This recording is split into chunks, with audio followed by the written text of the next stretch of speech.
Morning Baker Econ students. It is Sunday, February 5th. I hope everyone is having a good weekend. And for this last 2 weeks coming up, just remember, keep working on that common assessment.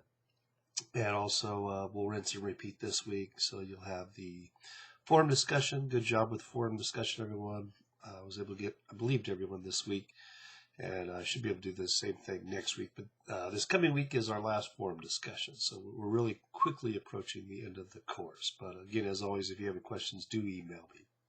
So I want to go over some of the highlights from our readings this week, Chapter 15.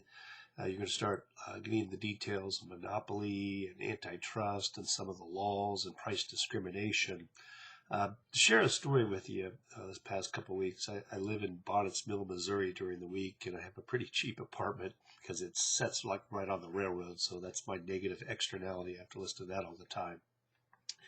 But in terms of, I was talking to the lady in the post office downstairs, and as the text mentions, like the U.S. Postal Service, has it really, outlived its usefulness? Do we really need mail on Saturdays? Would this be better in the private sector? And in this town of Bonnets Mill, which has about 50 people, there's only one business left. And it sits like right on the Missouri River line for the railroad tracks. I asked her, how does this place stay open? She goes, well, in probably a couple of years, they'll probably shut it down. Because really, she says, we don't sell anything here. They're paying me to be here every month. And they're also paying $700 in rent. And all the post office boxes, most of them are free. So a rational business leader would say, hey, why do we even have a post office in this small town when there's hardly anybody using it? And you would look to privatize that or outsource it somewhere else. But that's kind of some of the inefficiencies of monopolies. And that's why, at least in this case, an example, that probably it should be better suited to let the private sector do it. But there are some monopolies, like natural monopolies that we have in place that we regulate.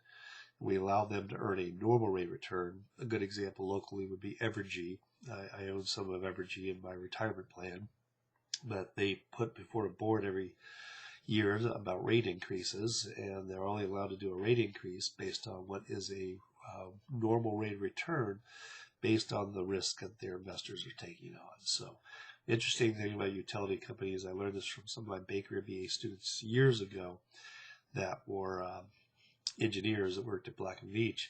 And they said it kind of defies economic rationale because they told the electric companies that could produce these plants at a lower cost, and the executives flat out said, no, don't do that. If we can't show there's expenses, then we won't be able to raise the prices. So I thought that was pretty interesting. So, but anyway, it kind of begs the questions why certain markets maybe aren't as competitive if they're monopolistic in nature, if they collude together. Even the small town of Lynn where I teach, during the week, there's like 3 gas stations, and I noticed the gas price is always like 25 cents higher than the next closest town. I was like, what's going on with this? And one of my students, was an adult student, joked with me. He goes, it's the Catholic Mafia, Joe. So I don't know if that's the case or not, but there may be some implicit collusion or, because I can't imagine it costs that much more to deliver the gas to that town, So it's just interesting because in smaller towns or such a way you don't have a lot of choices. Often, unfortunately, like in inner cities, sometimes mostly minorities or low-income people have to pay higher prices because there's not a whole lot of choices. So nevertheless, what you're going to look in this chapter, you're going to look a lot about like patents. That gives you exclusive rights for 20 years, copyrights, things like think about films, creative work, art, and trademarks. You think like a brand name for like McDonald's is nationally recognized. I always like that movie Coming to America with Eddie Murphy. If you haven't seen it, look that up. Sometime it's a funny movie, but they always kind of play it off of a McDonald's. I think one guy goes, they have the Big Mac, we have the Big Mick. I think at that time he's getting sued by McDonald's because he's infringing on their trademarks. So, all right. So what you're also going to look at too in this chapter is you're going to look at a little bit at price discrimination. They give you good examples like the airline industry, how they can use price discrimination to maximize their revenues, maximize profits. And you're going to learn a little bit about the laws, whether the Sherman Act, the Clayton Act, or the Robinson-Patman Act that helps promote competition. That's one thing we do try to encourage competition. And we want to, that's the Justice Department, the Antitrust Division, kind of make sure decisions, whether they're with mergers, what's the concentration, the Herfindahl Index. So they're going to look at these things to see if the industry is competitive. But again, what's been happening a lot in the United States is you've seen a lot more mergers, mostly to be benefit from the economies of scale. Like I think I've told you all, I used to work in the banking industry, but there were many more banks in the United States at one point, but a lot of them consolidated, especially with the need of technology and online banking. It's really hard to do this. It's just a single bank to provide all these services. So, all right, last chapter of public choice. To wrap that up, you're going to look at taxes. And, this chapter I think you'll find pretty interesting. Because to me, it kind of begs the question about what is the right thing to do, or some of the paradoxes. If we were to use majority voting, we may not actually get the best policy in place. So there's sometimes going to be a lot of government failures, whether it's through rent seeking, log rolling, regulatory capture. And the textbook authors give an example, like the sugar industry. It's been lobbied for many years. We pay much higher sugar prices than we should in the United States, but it's kind of this idea that it's such a small dollar amount to everyone's overall income. Does anybody really raise a stink about it? It's probably the same thing with, like somebody mentioned this past week with Ticketmaster. They've had this monopoly for years and years and years, but is it a big enough an issue that we finally do something about it?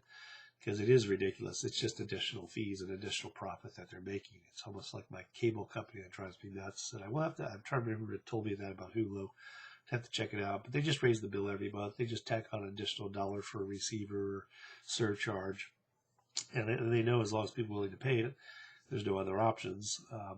You have to pay it. So I think Biden recently has even asked about some of these fees that have been tacked on.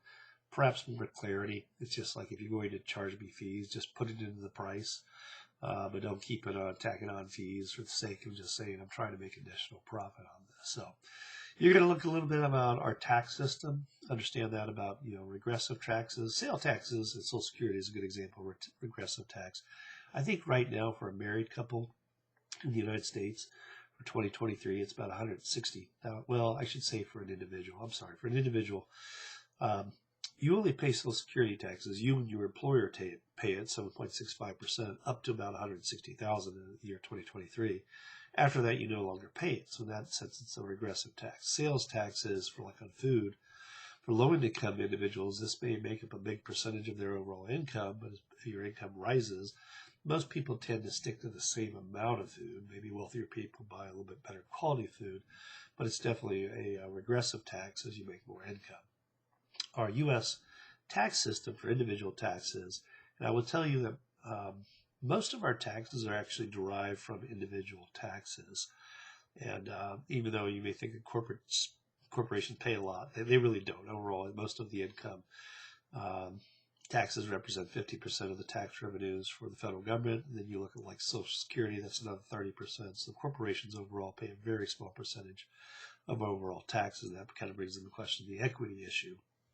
But with the tax systems, it is progressive. That the more that you make, the more you're going to be taxed as you reach into the next tax brackets. It's not that you get charged 20% on everything.